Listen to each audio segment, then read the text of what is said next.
the front runners for Sixth Man of the Year, and you seem to be building a strong case here over the last few games. Obviously, you have bigger goals, but what would winning that mean for you? Man, it'd be great. To be honest, it'd be great. I think it'd be a testament to the team. I think we got guys on this team that are accomplishing a lot this year. We got 2 AllStars, probably 2 All-NBA guys. We might have a defensive. Derek might make the all-defensive team. It'd be another award for the team for sure. But that's not my focus. That's not the team's focus. I thought we built some more good habits tonight. That was what was most important.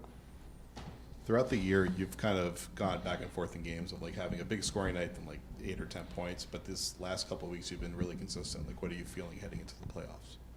Just being aggressive. All of this, in between the lines is a mindset. And for me, it's about keeping my mind right, staying positive. Coming off the bench, it can be a challenge sometimes, to be honest. Having a career where you start your whole career, then you come off the bench. There are nights where you got to suck it up, and you're not going to score as much, or you're not going to play as much. But that's what I think makes a great team, having guys that are able to do that, guys that are able to sacrifice. Because it's not me sacrificing every night. Every night's a different guy. But for me, it's been a mindset the past couple of weeks, just trying to take advantage of every minute I get. Malcolm, when you were traded here, is this kind of the season you envisioned? I mean, or did you try to map out how things would work out with your role in this team, and how close has that been to what's happened?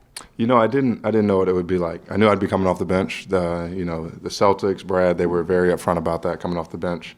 And I, was all for it, am all for it.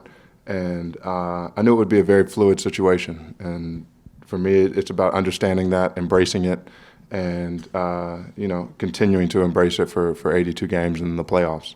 And I feel like that's what I've done. That's what I've tried to do to the best of my ability.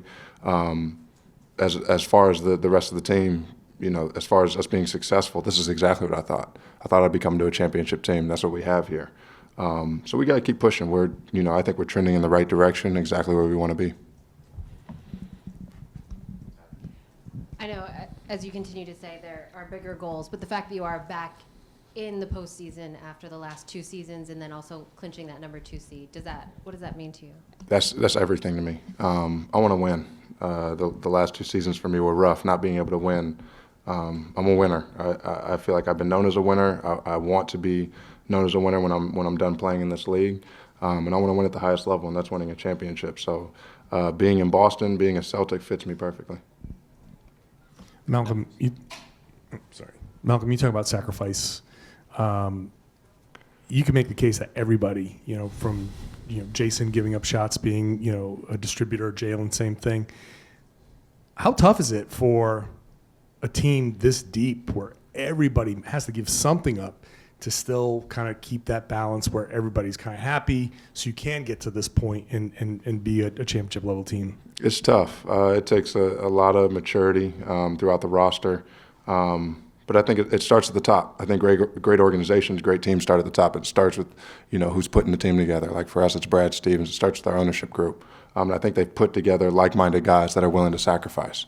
And then once you have those guys together, who's going to coach them? I think we got a great young coach in Joe that's managed us well. He's managed. There's a lot of egos. Even on a team full of good guys, there's ego. And I think Joe's managed it well.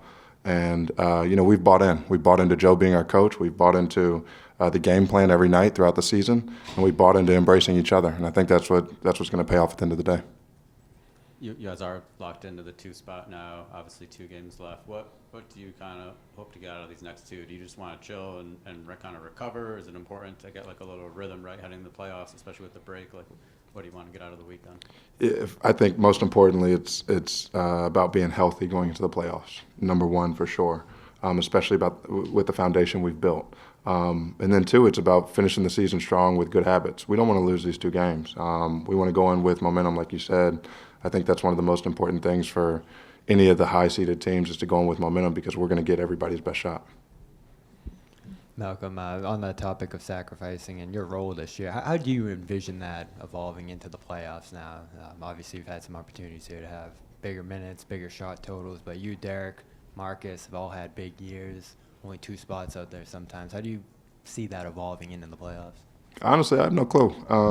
This season, I had no clue how it would evolve.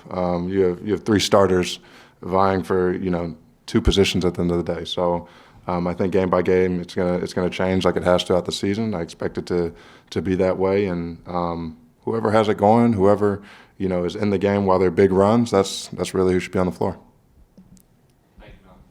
Thank you.